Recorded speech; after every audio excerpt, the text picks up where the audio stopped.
Senhoras e senhores telespectadores, no programa de hoje nós vamos entrevistar a doutora Raquel Praxedes. Ela é diretora-geral do Sindodonto, o Sindicato dos Odontologistas, o Sindicato dos Dentistas, para sermos mais popular. Doutora Raquel, nós temos o desejo de esclarecer os nossos telespectadores da TV Otimista e os nossos internautas aqui do blog do Edson Silva, com relação à importância da atenção bucal que o cidadão, a cidadã, óbvio, a população em geral precisa ter. É verdade realmente o que se propaga de que as pessoas devem se preocupar mesmo com a sua higiene bucal? Boa tarde, Edson. Boa tarde, telespectadores. Gostaria de agradecer o convite. E sim, Edson, a saúde começa pela boca, né? Como se fala. Realmente, a saúde bucal ela é de extrema importância para uma saúde geral. Os estudos, as evidências científicas têm mostrado cada vez mais isso. E assim, é importante você ter tocado nesse assunto. Nós observamos durante a pandemia que muitas pessoas tiveram complicações, por exemplo, da Covid, quando internadas, por terem focos de infecção na boca, por exemplo, né? Pessoas que tinham cáries extensas, doenças gengivais, periodontais. Então, é importante que a gente alerte a população sobre a importância, né, das consultas periódicas, da necessidade de se ter uma saúde bucal em dia. Quando a senhora fala em consulta periódica, qual é esse periódico? 1 ano, 2 anos, 6 meses, 3 meses? Boa pergunta. Essa frequência ela vai depender muito do estado de saúde bucal do paciente, né? Esse paciente ele precisa ser primeiramente avaliado para aí sim o dentista poder estimar, olha, para o seu problema, para a sua situação, você precisa ser visto de 4 em 4 meses, de 6 em 6 meses. Tem pacientes que bastam vir uma vez ao ano ao dentista, se ele tiver uma saúde bucal boa, né? Então, essa periodicidade ela pode variar, de 4 meses a 1 ano. Quando é que eu tenho uma saúde bucal boa? Bem, saúde bucal boa, isso significa o quê? Primeiramente, a ausência de cáries, tá? Mas é importante lembrar que a saúde bucal não se resume a não ter cáries apenas, né? A gente precisa ter as gengivas saudáveis, né? O periodonto, que é aquela área que sustenta os dentes, ele tem que estar saudável, sem inflamações. É importante destacar que pessoas que têm periodontite avançada são pessoas que têm mais riscos de ter infecções generalizadas, por exemplo, quando tem uma baixa de imunidade, né? Então, outra coisa importante é ter saúde bucal, é ter as funções mastigatórias, de fala plenas, né? Pessoas que têm os dentes todos na boca conseguem se alimentar bem, conseguem falar, se comunicar e ter uma autoestima boa, né? Também, porque ter saúde bucal é ter qualidade de vida. Eu tenho saúde bucal só tendo o cuidado de escovar os dentes? Você tem saúde bucal escovando seus dentes, passando o fio dental, indo regularmente ao dentista, não rangendo seus dentes, né? Também é importante a gente trazer aqui à tona a temática do bruxismo. O bruxismo, que é o fato do paciente apertar os dentes, ranger ou até contrair a musculatura, isso é algo que está bastante comum, principalmente por causa desse estresse. Bruxismo? Bruxismo. Confesso à senhora que eu não conhecia essa. Nunca ouviu falar? Pois olha, depois da pandemia do Covid, nós identificamos uma pandemia de bruxismo nos pacientes. Quem é dentista Mas está o que é assistindo. mesmo bruxismo? Só está dizendo que era o ranger dos dentes? Pronto. Como o ranger dos dentes? Ficar passando um dente um em cima do outro? Isso, o bruxismo é uma atividade parafuncional que ela pode consistir no paciente ranger os dentes, apertar ou até mesmo fazer contração dos músculos sem os dentes se encostarem. Isso pode acontecer de dia ou de noite, né? Então tem o bruxismo do dia, que é o de vigília, e o bruxismo noturno. Mas o que provoca isso, então? O que provoca isso? É um vício que eu posso criar? Na verdade, tem uma série de fatores envolvidos por trás. Pode ser o próprio estresse, ansiedade, que está muito relacionado ao bruxismo durante o dia. E algumas questões que estão relacionadas com o bruxismo da noite, como a própria apneia obstrutiva do sono, como refluxo e outras questões. Até algumas medicações que o paciente toma pode também desenvolver. Isso tem alguma coisa a ver com o mastigar? O mastigar normal do almoço, do jantar, do café? Não necessariamente. Com o fato da oclusão, do mastigar do paciente, não. Ele está mais relacionado com essas outras questões que eu relatei, né? É algo que tem se estudado cada vez mais no campo da odontologia, né? E está sendo algo muito encontrado nos consultórios hoje em dia. Doutora, por que ir ao consultório do dentista gera tanto temor na maioria das pessoas? Olha, eu acho que isso está relacionado à forma como os pacientes eram atendidos antes, né? Hoje a gente procura fazer uma odontologia mais humanizada, né? Conversando mais com o paciente. Mas aquele motorzinho continua o mesmo, né? Continua, mas assim, já tem alguns motorzinhos com barulho, sabe? Mais amigo. Menos agressivo. Menos agressivo, né? Então, eu penso assim. Eu digo né? Menos agressivo no sentido de gerar temor. Isso, temor, com certeza. Mas eu acho que tem muita relação com a forma como a odontologia era praticada mesmo há alguns anos atrás. Hoje, por exemplo, você vê as crianças adentrando no consultório, é um atendimento completamente diferente, né, do atendimento que foi me dado, por exemplo, é um atendimento lúdico, né, o dentista geralmente está com um jaleco ali, colorido, alegre, ele explica tudo o que vai fazer, então isso ajuda a criança ali desde pequenininha crescer e virar um adulto tendo uma boa relação com o dentista. Doutora, o que foi que mudou na odontologia?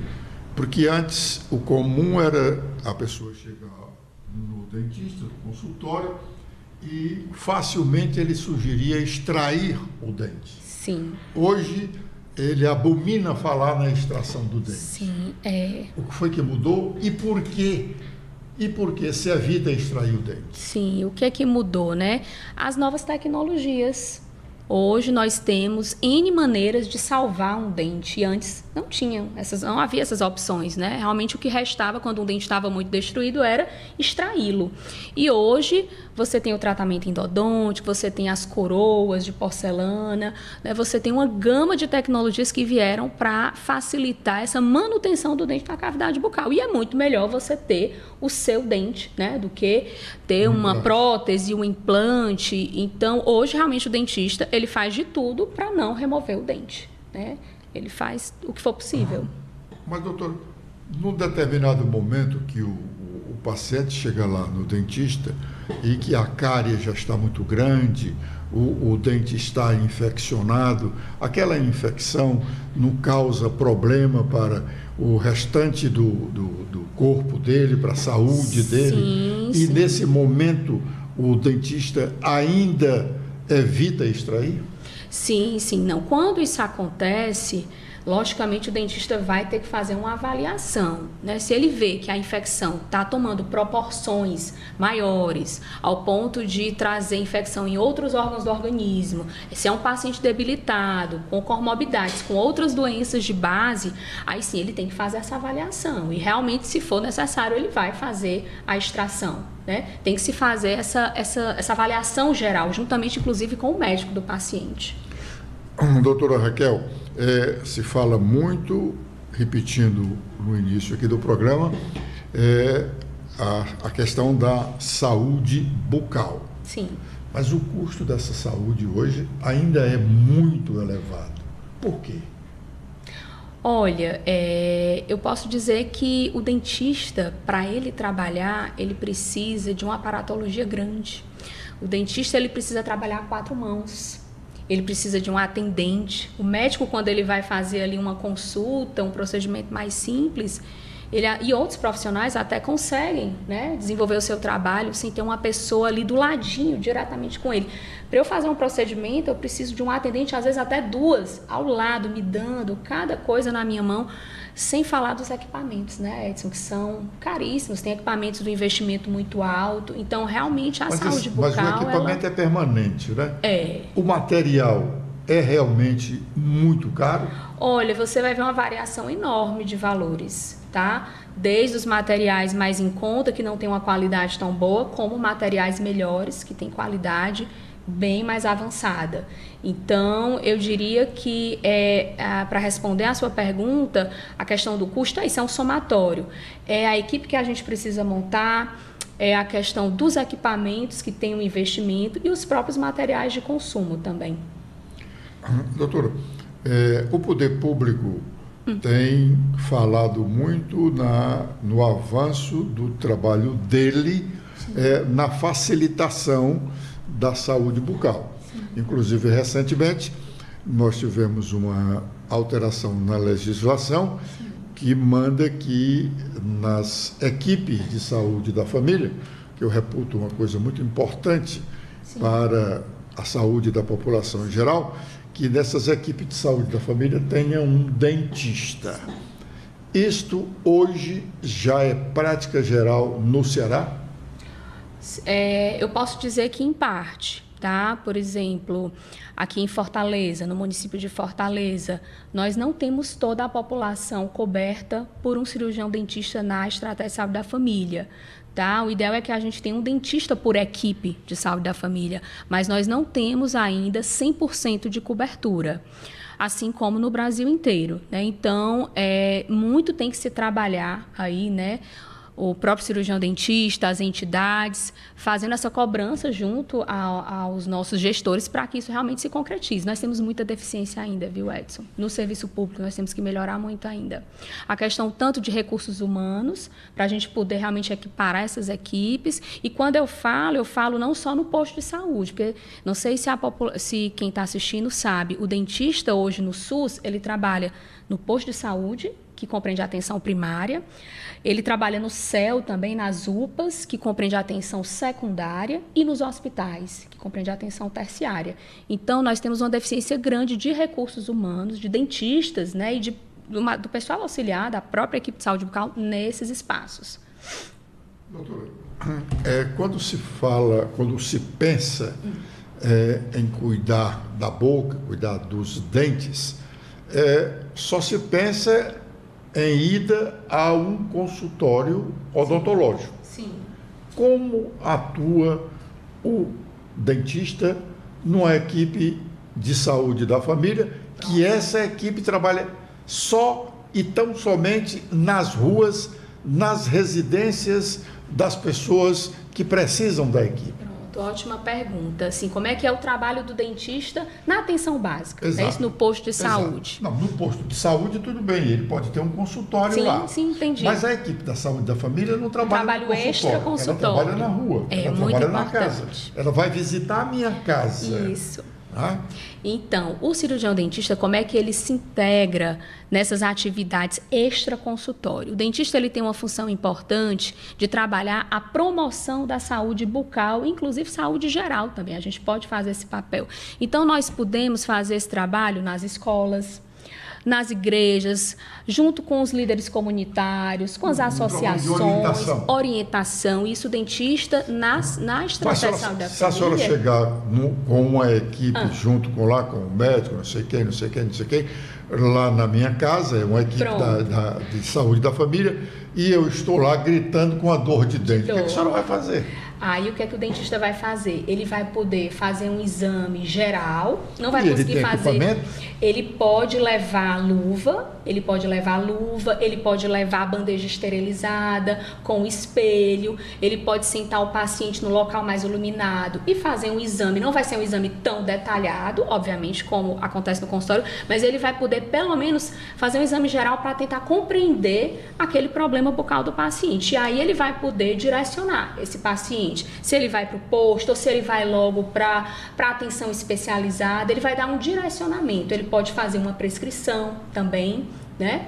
E tem um ponto muito importante nessa questão da visita domiciliar. Tem muitos pacientes que são acamados, pacientes mais idosos que não conseguem se deslocar até o posto. Então, muitas vezes o agente de saúde, ele identifica que aquele idoso ou idosa, ele está, né, com algum problema bucal, e ele chama o dentista da equipe para fazer esse exame. Às vezes até uma própria limpeza bucal, raspagem, orientação para a família é feito. Isso é muito importante. Pacientes especiais também, pacientes com deficiência que não conseguem se deslocar e têm dificuldade. Doutora, a senhora falou aí em deficiência de pessoal Sim. da odontologia Sim. no ambiente público. Por que essa deficiência? Porque o poder público não tem meios de contratá-los, porque o próprio profissional não tem muito interesse de trabalhar no serviço público, que não paga bem. Sim. E tem dificuldade de exercer realmente o seu trabalho, ou porque realmente o número de dentistas é pequeno? Não, vamos lá. Primeiro, o número de dentistas é bem elevado, né? Hoje, aqui no Ceará, nós já contamos com quase 20 faculdades de odontologia. Essa pergunta é a seguinte Então, que eu ia fazer. Cada curso desse por ano forma 60 pessoas ou mais? Às vezes até mais, viu, Edson? 80 pessoas. Muito bem, Então, nós temos um contingente vamos para a grande. origem da nossa pergunta. Pronto. Então, só recapitulando. Se essa deficiência... Sim, a deficiência dos recursos humanos no SUS, né? Na verdade, existe uma falta de prioridade dos nossos governos em relação à saúde bucal. É isso que a gente observa, porque nós temos um contingente muito grande de dentistas aí, principalmente os recém-formados, prontos para assumir esses postos de trabalho. Mas é notório que tanto o governo municipal, estadual, não tem interesse em ofertar essas vagas, né? Por exemplo, nós temos unidades do Estado hoje que contam aí, que contemplam os CELs estaduais, que tem vagas ociosas. E aí o governo do Estado fez um concurso, que foi o da FunSaúde, uma seleção na época para o dentista ser seletista, e só ofertou 30 vagas, se eu não me engano, não foram muitas vagas, e foi só para hospital, não contemplou nem os CELs estaduais. Então, por quê? Por que não abriram vaga também para esses dentistas especialistas adentrarem nos CELs, nos 3 CELs estaduais que nós temos aqui, né? Então, o que a gente vê é isso. Em Fortaleza, por exemplo, quando foi o último concurso público para a Estratégia de Saúde da Família aqui em Fortaleza? Foi o que eu fiz em 2006, né? Então, de lá para cá não teve mais concurso público. Eu não estou falando seleção, tá? Estou falando concurso público para você ser o dentista servidor de carreira. Então, é isso que tem acontecido, né? Na verdade, porque nós temos um contingente grande de profissionais para trabalhar, mas nós entendemos que tem que ter mais concurso, mais seleção pública, né? E quando eu falo, eu puxo sempre para o concurso, por quê? Porque nós priorizamos o concurso público, nós entendemos que para o dentista, para o médico, para o enfermeiro, para os outros profissionais do SUS trabalharem dentro do Sistema Único de Saúde, o ideal é que ele seja concursado, que ele seja de carreira, né? Até porque é um profissional que tem uma ligação muito forte ali com a população. Isso precisa se perpetuar durante toda uma jornada, toda uma vida de trabalho. Agora é o momento de fazermos o nosso primeiro intervalo, mas fica aí que retornaremos já.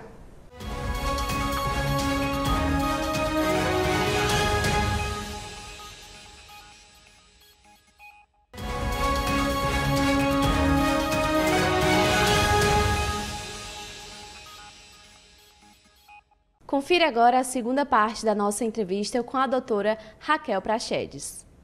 Mas, doutor, quando o governo, agora com essa nova legislação, que trata da inclusão de um dentista na equipe do médico de família, o governo abriu espaço para os PJs, pessoa jurídica. O dentista abre a sua empresa e contrata diretamente com o SUS. Em termos de sindicato, qual é a informação que a senhora tem com relação à criação dessas empresas individuais, as pessoas jurídicas, para trabalharem no SUS, consequentemente, no Programa Saúde da Família? Olha, temos muitas empresas novas já, ou ainda o pessoal não atentou para este campo de trabalho? Na verdade, o que já vem acontecendo há muitos anos no SUS é uma terceirização, né? Nós temos organizações sociais, cooperativas, mas né? Aí é diferente. O governo do Estado, constantemente, a Secretaria de Saúde, contrata cooperativa. Sim. Contrata cooperativa. E aí sim é uma terceirização. Né? Mas nesse caso aqui, eu poder fazer a minha empresa e eu passo a ser uma pessoa jurídica. E como dentista, se fosse, poderia trabalhar para o SUS. Sim, Que sim. independentemente de contrato com prefeitura, independentemente de contrato com o governo do estado, mas um emprego, uma contratação direta com o Sistema Único de Saúde. Sim, sim. No sindicato, a senhora já tem informação de que temos muitas dessas empresas, ou o pessoal ainda não atentou para esse campo de trabalho? Pronto. Não, nesse formato temos poucos casos. Inclusive, você falou e eu me lembrei de um edital, de um chamamento público de um consórcio de uma microrregião aqui do Ceará, que o edital era exatamente assim, querendo pagar por procedimento profissional, né? O profissional pessoa jurídica. Inclusive, nós fizemos a denúncia, fomos até a Secretaria de Saúde, hoje é legal, né? Mas isso, hoje tá legal. Né? Mas nós fomos fazer o papel da entidade sindical, né? Que é fazer essa defesa, né? Da valorização do profissional.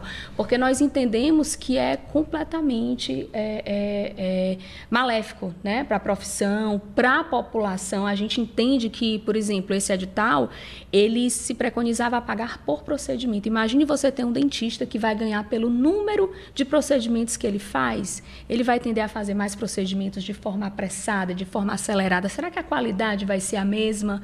Sabe? Então, nós trouxemos à tona uma série de questionamentos em relação a essa pauta lá dentro da Secretaria de Saúde do Estado, né? Então, nós temos alguns casos, sim, já se iniciando, mas estamos aí tomando as devidas providências. Doutora, os consultórios hoje continuam lotados ou tem consultórios vazios?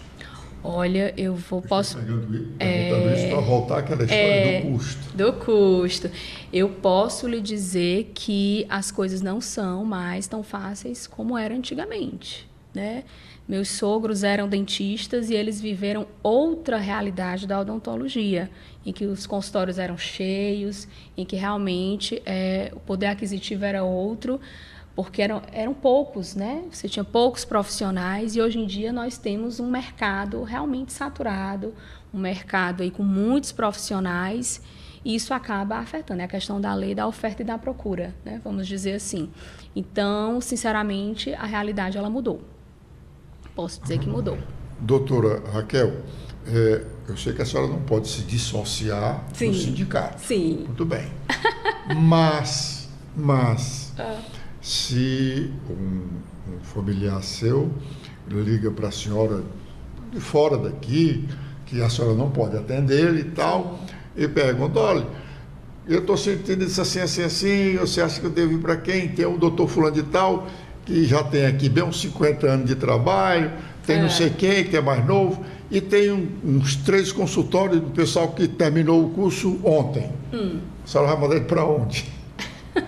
Eu vou encaminhar ele para algum colega profissional que eu conheça, que tenha... Mas a senhora não conhece, ele está distante, seu parente está distante. Sim, a senhora ele só está lhe dando as características dos profissionais que estão lá à disposição da procura.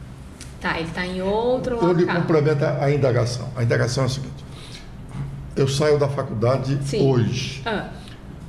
Eu preciso fazer algum tempo de residência para eu ter um consultório que a senhora possa recomendar? Sim. Não exatamente residência, porque na odontologia funciona diferente da medicina. Nós temos residência em algumas especialidades apenas, como a cirurgia bucomaxilofacial, por exemplo. Na grande maioria das outras especialidades, nós temos as especializações, certo? E aí tem também os mestrados, doutorados. Então, realmente, o dentista que se forma, ele não está completamente pronto para adentrar no mercado de trabalho, né? Para fazer procedimentos básicos, né? Sim, como uma raspagem de tártaro, uma limpeza, mas para outros procedimentos mais invasivos, realmente ele precisa fazer uma especialização. E essas especializações duram de 2 anos até 3 anos, tá? Então, tem essa questão aí da experiência profissional que também é válida, né? Você ter uma especialização, ter algo a mais no currículo faz uma diferença realmente. Doutora, hoje, primeiro não tínhamos essa quantidade de cursos de odontologia, não é? Nós tínhamos 2 ou 3 cursos aqui no Ceará, não é? Sim. Hoje nós temos aí, a senhora já falou, quase 20, 18 e o 19º nascendo aí.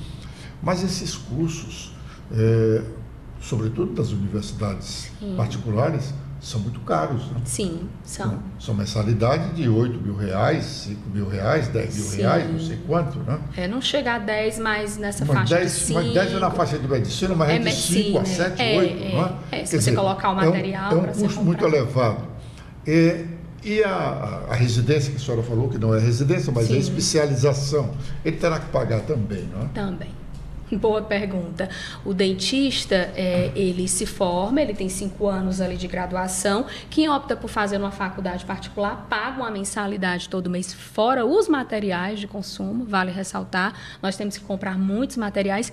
E quando você finaliza os 5 anos de graduação, você adentra, se você adentrar imediatamente numa especialização de 2 anos, por exemplo, você vai pagar também uma mensalidade. Mensalidades que variam de R$1.000 a R$1.500 ou até mais, a depender do curso que você escolhe.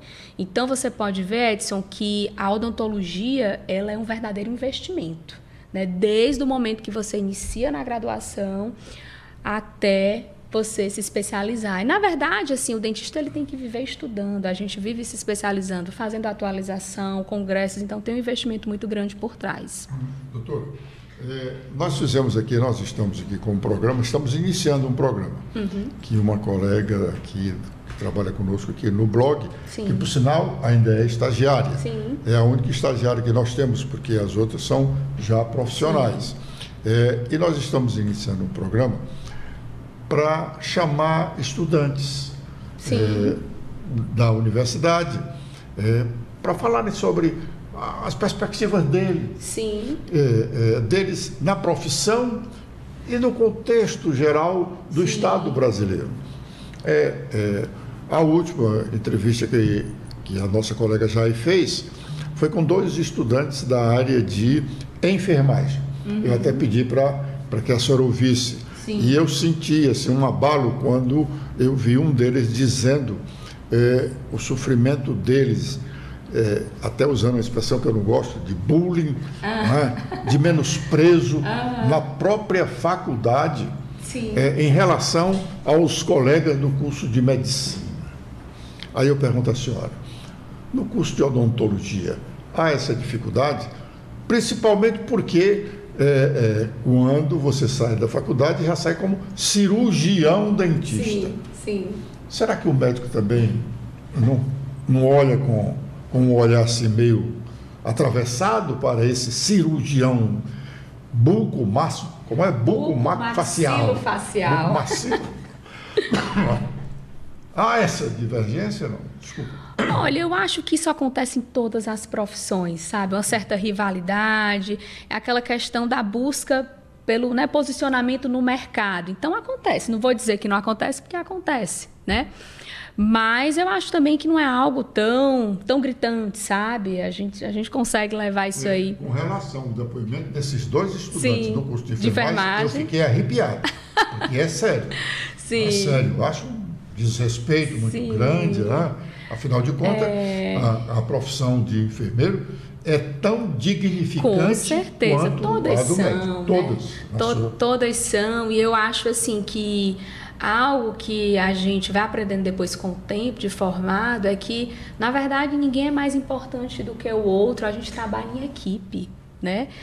Por exemplo, num hospital desse, o cirurgião bucomaxilofacial, ele depende de outros profissionais para estar operando, ele depende de um anestesista, ele depende da enfermeira, da técnica de enfermagem, né? Então, eu acredito muito nisso, né? Na minha época de acadêmica, eu senti um pouco isso. Eu tive colegas, inclusive, que deixaram no primeiro semestre a odontologia para já cursar medicina, para já fazer o vestibular de medicina, né? Foram 2 colegas que fizeram essa opção, mas realmente é porque queriam mesmo fazer medicina desde o começo e, por algum motivo, fizeram ali o vestibular de odonto. Mas, assim, também não era algo tão gritante na época, né? Hoje eu não sei como é que está no meio acadêmico, confesso, né? Já são 17 anos de formada. Nos primórdios, que não é tão distante da sua profissão. Sim. Por exemplo, lá no Instituto José Frota, onde tem de tudo, né? Tem de tudo, Quando a senhora foi chamada a fazer uma cirurgia bucomaxilofacial... Não, mas eu não fui chamada. Bom, vamos... Sim, que tenha participado dela. Sim. E que o paciente não tenha tido problema só na face, tenha tido problema na cabeça também. Que precisava da participação também do cirurgião, do neurocirurgião. Como é que se dá essa relação? O dentista fazendo a parte aqui, recompondo a face e o... Entendi. Então, eu vou explicar com base na experiência que eu tive enquanto estagiária, na época da faculdade lá no IJF, né? Eu sou hoje ortodontista, essa é a minha especialidade, mas eu tive essa experiência dentro da odontologia hospitalar lá no IJF. Então, quando eu estagiava, eu estava lá no plantão, num sábado à noite, né? Quando o paciente ele vinha ali de um trauma severo, esse paciente primeiro ele é estabilizado, né? Pelos médicos ali, os que estão na linha de frente, ele tem que ser estabilizado, sair do risco de vida para depois passar pelo ambulatório de odontologia. Então, lá é que os dentistas bucomaxilofaciais vão ver, né? Vão ver se tem fratura na face, na mandíbula, na maxila, na região infraorbitária, vão pedir exames de imagem, né? Para detectar melhor isso e aí programar as cirurgias corretamente. Às vezes o paciente perde dentes, né? Ocorre a avulsão de dentes e aí ele tem que também fazer ali aquele procedimento para estancar um sangramento e depois encaminhar esse paciente para reabilitação num centro especializado de odontologia, por exemplo.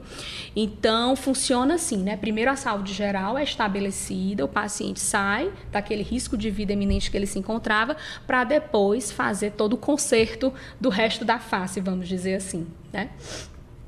Bom, e nesse momento, a família do paciente não interfere para dizer tem um problema na face? Ele diz, não, eu prefiro que o doutor médico, fulano de tal, faça e não o dentista, porque acha que o dentista... Não, olha, assim... Quando ele sabe, porque geralmente ele não sabe. Ele nem entende, mas eu vou te dizer, a área da odontologia, da bucomaxilofacial, ela é tão bem consolidada, ela é tão bem estabelecida já há tanto tempo, principalmente dentro do IJF, que esse tipo de questionamento... O IJF é diferente. É diferente, eu sei. É um hospital diferente. Pronto, né? Com certeza. Mas assim... Mas se chegar no HGF... Não, mas nós temos uma equipe também muito boa lá, de dentistas, servidores, muitos de carreira, inclusive, que são dentistas bucomaxilofaciais. Então, nós temos... Mas lá não tem essa emergência... a emergência não. Trauma, como tem o... a emergência não, mas eles são dentistas que fazem também cirurgias de grande porte. Cirurgias ortognáticas, pacientes que nascem com aquele queixo muito para frente, pacientes com tumores. Qual é a diferença do trabalho do dentista no hospital para o consultório? Pronto, dentista no hospital, ele vai fazer cirurgias de grande porte, que o paciente precisa estar supervisionado, né? Se você tem, por exemplo, uma cirurgia ortognática para fazer, um paciente que tem cirurgia ortognática, né? Vamos lá, pessoal.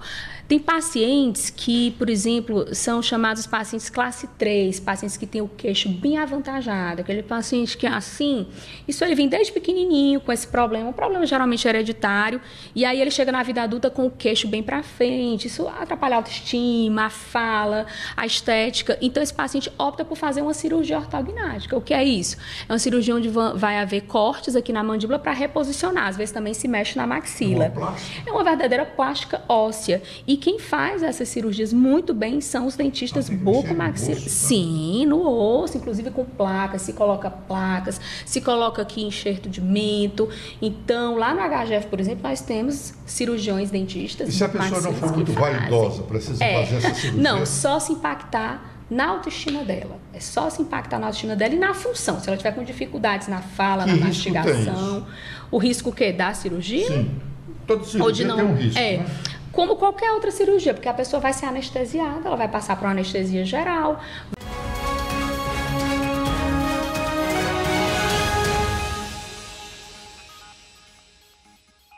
Confira agora nossa entrevista com a doutora Raquel Prachedes. Como é que atua o sindicato para atender os reclamos dos dentistas cearenses? Sindicato de Odontologia. O nosso sindicato é importante, os telespectadores saberem que é o sindicato de base estadual, né? Nós, então, recebemos as demandas dos dentistas de todo o estado, tá? Eu estava até conversando com a colega antes que o nosso sindicato, ele precisa de mais valorização por parte do dentista, né? O dentista, por ter uma formação muito liberal lá no início de tudo, ele é um dentista que tende a não valorizar tanto a entidade sindical, né? E hoje a gente está vendo que a gente está precisando se organizar enquanto classe trabalhadora, né? Porque somos trabalhadores também. Hoje em dia o dentista ele se forma, ele vai se formar e montar o consultório dele, Edson, já virar um empreendedor? Difícil. Muitos dentistas hoje se formam e fazem o quê? Vão trabalhar em outras clínicas de outras pessoas, vão para o emprego público, né? Acabam tendo relações de emprego, ou seja, ele é um trabalhador e por isso ele precisa se organizar. Ele não é um profissional liberal. Ele não é. Muitos começam a vida assim, né? Ou até permanecem muito tempo assim. Então, hoje a gente está começando a ver que o dentista está começando a despertar para isso. Que ele precisa fortalecer a entidade sindical dele, que ele precisa se organizar para a gente lutar pelo nosso piso. Né? É importante a gente falar aqui sobre o piso salarial do dentista. Você sabia que nós temos uma lei federal? Não. Olha só, né? Tanto se fala do piso da enfermagem, mas a odontologia tem uma lei federal de 1961. É a lei 3.999. Essa lei terá sido recepcionada pela Constituição, porque ela, sem dúvida, deve falar sim, em salário mínimo, sim, né? O dentista tem que ganhar 4 salários, 5 salários. Essa lei, e hoje a Constituição proibiu essa equiparação ao salário mínimo. Deixa eu falar.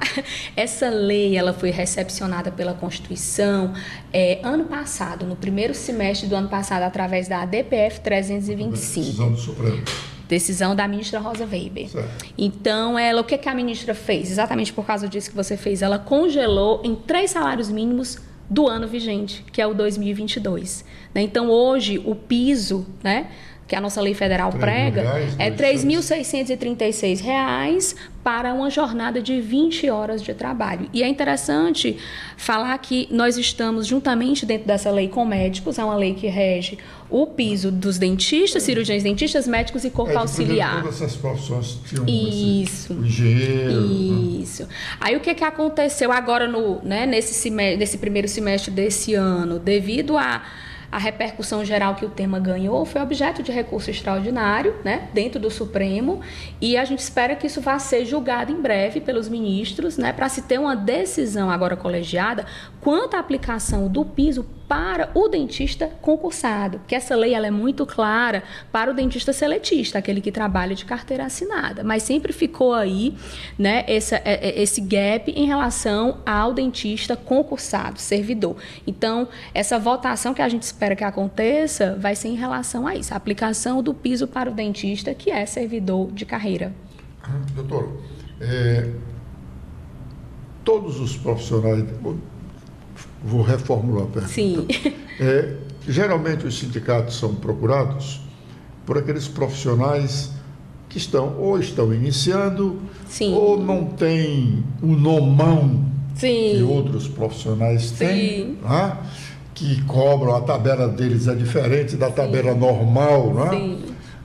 Geralmente o sindicato é procurado por essas pessoas. Hoje o sindicato tem um número bom de sindicalizados, quer dizer, a grande maioria dos profissionais está sindicalizado?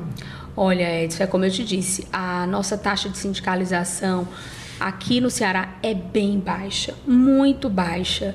E por que isso acontece? É como eu te falei, a essência da nossa profissão é o profissional se formar e ser o profissional liberal, o profissional de consultório. Só que essa realidade, a realidade, como eu falei, dos meus sogros, que eram dentistas também. Hoje em dia... Eles faziam tudo. Isso. Não tinha especialidades, né? Não, até tinha, mas você se formava, abria um consultório e já enchia de paciente. Hoje em dia não é assim, né? Não é assim. Embora o paciente chegasse lá com a dor num dente e extraísse o outro. Pelo amor de Deus. Mas então, o que acontece? O dentista hoje, ele se forma juntamente com milhares de outros dentistas num cenário de uma supersaturação do mercado. Uma concorrência enorme, e ele não tem condições, muitas vezes, de montar um consultório e e encher seu consultório de paciente. Aí ele vai trabalhar para grandes clínicas populares, como a gente chama. Ele vai trabalhar no SUS, muitas vezes de maneira precarizada. E tem clínica elitizadas. Tem. Mas o dentista recém-formado, ele geralmente, na sua grande maioria, ele começa em clínicas populares. Né? Porque ele não tem experiência, ele não tem tanta experiência. E lá ganha um pouco mais. Não. Essa clínica elitizada. Não, se eu lhe disser que ele ganha muito mal, se eu lhe disser que nós temos relatos assim, muito tristes, sabe, de condições de trabalho muito ruins.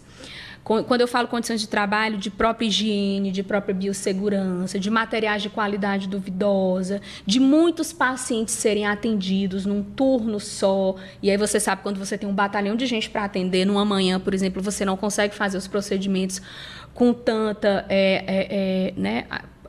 como é que eu posso dizer, com tanto detalhe ali. Então, isso compromete a qualidade dos procedimentos. Então, na verdade, é importante que a população saiba. O que nós estamos vivendo hoje é muitos dentistas se formando ao mesmo tempo, muitos dentistas tendo que, muitas vezes, pagar o financiamento da sua faculdade particular, porque eles usam o crédito, aquele crédito educativo. Então, eles acabam se sujeitando a condições de trabalho muito ruins e a receber, às vezes, por diárias de valores irrisórios. Tirando plantão. Plantão, assim, valores irrisórios. Você não quer saber. Eu digo isso porque estou dentro da entidade e nós recebemos ligações, denúncias diariamente. Eu ia perguntar exatamente isso a senhora. Quais são as principais ou as demandas mais questionadas no sindicato? Dentro do sindicato, eu posso dizer que são...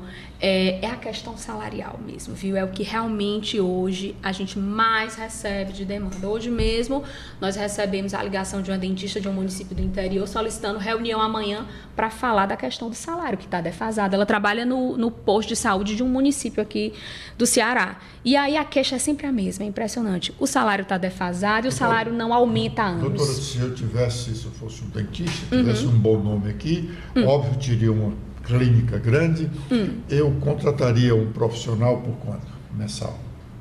Para trabalhar na minha clínica. Numa clínica, a clínica é uma clínica... Uma clínica elitizada. Elitizada. Primeiro, o que eu fosse contratar já devia ser um profissional habilitado mesmo, sim, capaz. Olha, na verdade, essas clínicas maiores, que são clínicas mais organizadas, diferente das clínicas populares, elas não contratam por diária, pelo que eu vejo. Sim. Elas contratam por porcentagem, certo? Porcentagem em cima dos procedimentos, Então, fica difícil de eu te dizer quanto que ganha o dentista num dia. Tirar R$5.000 por mês, R$10.000 por mês... Olha, vai depender muito da especialidade, de quantos dias ele vai atender, porque muitos desses dentistas, quando eles fecham parcerias com essas clínicas, eles trabalham alguns turnos da semana, não é todo dia, até porque quando você vai todo dia, isso já caracteriza uma relação de emprego, Então, isso varia muito, não tem assim como a gente afirmar um valor, sabe? Mas o que a gente sabe é que se trabalha muito com essa questão da porcentagem. E na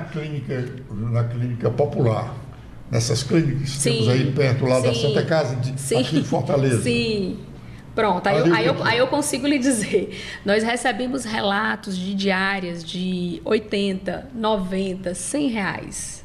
Só para você ter ideia. Menor do que o trabalhador. Exatamente. Outro sem a devida qualificação. Exatamente. Tem clínicas que pagam por diária, tem clínicas que pagam por porcentagem, E aí é como uma vez eu comentei, é o que a gente vê de trabalho mais precarizado dentro da odontologia hoje, é a situação desses dentistas que trabalham nessas clínicas. E esses dentistas que trabalham nessas clínicas, até onde vai a responsabilidade individual dele em relação ao resultado do procedimento?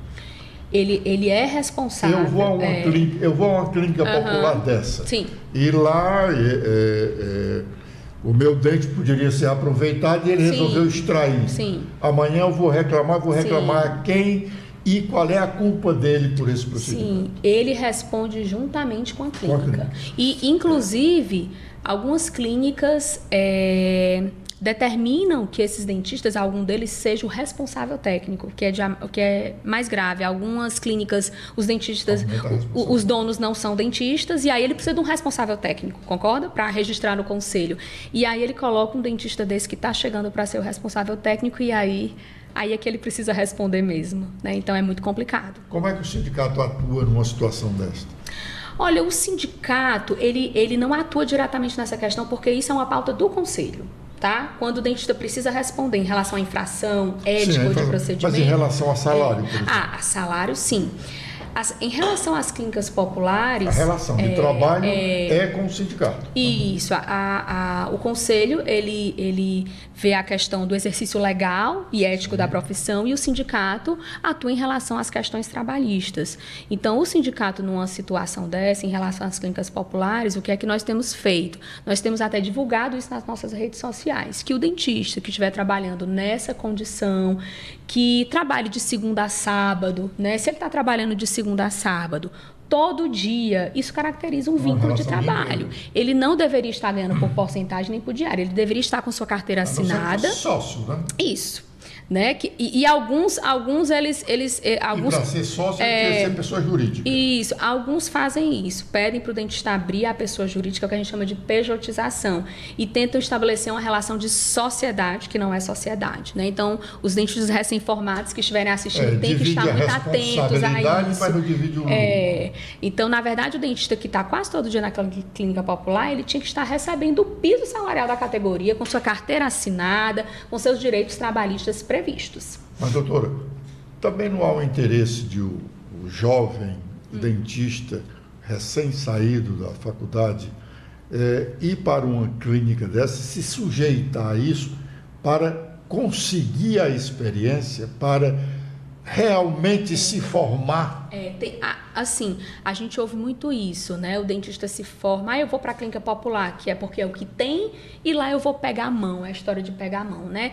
Mas, assim, nós que já estamos aí, né, com um pouquinho de experiência a mais, nós sempre colocamos que essa questão de achar que vai ganhar experiência, às vezes é uma ilusão, sabe, Edson? Porque num ambiente em que você não tem as devidas condições... Com as qualidades... Com as condições de trabalho, ok, você concorda que não dá para aprender muita coisa, assim, você vai acabar atropelando. Pelo contrário, né? Isso. Ele saindo dali e botar o consultório dele já vai chegar defasado porque não tem. Então, assim, a minha opinião pessoal é de que a gente precisa encontrar outras formas desses jovens se inserirem no mercado de trabalho. Formas em que eles sejam minimamente bem remunerados e que possam aprender, porque no início da profissão realmente a gente está numa curva de aprendizado, né? Doutora Raquel, qual é a relação do sindicato, aí é sindicato mesmo, com essas cooperativas? O Estado só contrata cooperativa. Então, a cooperativa dos odontólogos, não sei de quê, cooperativa de sei o quê, cooperativa de enfermeiro, cooperativa de médico, anestesiologista. Ótima pergunta. Qual é a nossa relação? Nós não temos relação. Na verdade, nós batalhamos para que o Estado não tenha mais vínculo com cooperativas e que ele faça um verdadeiro concurso público para substituir esse pessoal. Muito bem. Mas a ele interessa manter o contrato com a cooperativa. O que é que o sindicato faz para cobrar da cooperativa uma relação decente de trabalho com o contratado? Pronto, olha, fica difícil da gente cobrar isso porque o que acontece? Acredite, o dentista cooperado, ele é um dentista que não se aproxima do sindicato. Como a relação de emprego é frágil, você concorda que ele tem medo de perder o emprego? Ele tem medo de perder o emprego. Então, quando a gente procura, a gente vai lá e tenta fomentar essa discussão na internet, nos grupos de WhatsApp, a gente não consegue trazer esses dentistas. Eu trabalho num ambiente em que tem dentistas cooperados. E realmente o que a gente vê é o não interesse. Porque são dentistas que, inclusive, têm receio de perder seus empregos. E você deve saber que a cooperativa, aqui no Ceará, em vários outros locais, é uma verdadeira forma de muitos gestores e políticos colocarem suas pessoas dentro. Então, hoje ele não tem facilidade de empregar, porque ele teria... A gente sabe que não tem um critério de seleção, né? Então, assim... De repente, aquela pessoa adentra no serviço público a partir de uma cooperativa por uma indicação. O sindicato aí não poderia chamar, por exemplo, a Delegacia do Trabalho para fiscalizar isso? Como é? Ele está pagando quanto aqui? Está pagando o piso? profissional tem um piso. Sim, sim. Ele está pagando o piso? Paga com quantas horas ele trabalha? Essas cooperativas não pagam, elas pagam por hora trabalhada. Elas pagam por hora trabalhada. A cooperativa, ela é algo que é legal. Mas o que acontece nas cooperativas odontológicas é uma verdadeira distorção do que realmente tem que ser. Né? Então, é difícil da gente conseguir fazer esse trabalho, porque existe a previsão legal da cooperativa, só que a gente precisa o quê? Precisa que os dentistas que estão ali sendo lesados venham, se manifestem para a gente levar as denúncias para o Ministério Público do Trabalho. Concorda? A gente precisa juntar essas denúncias e levar. E a gente não consegue por causa dessa dificuldade que eu te falei.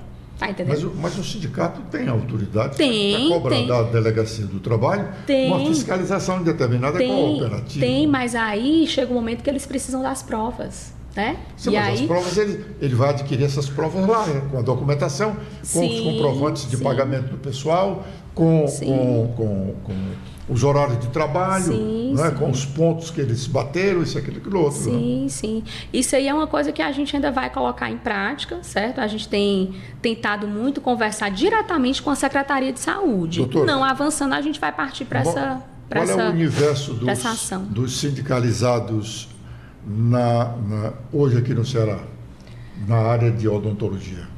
Universo dos sindicalizados. Sim, quantos sindicatos a senhora tem lá no seu sindicato? Não, quantos sindicalizados? Olha, se eu te disser, nós não temos 600 filiados. Então, é um valor muito baixo. Pequeno, muito baixo. Levando-se em consideração que temos aí mais de 10 mil dentistas formados. Mais de 10 mil? Mais de 10 mil dentistas formados hoje no Ceará. E todo dia. 300.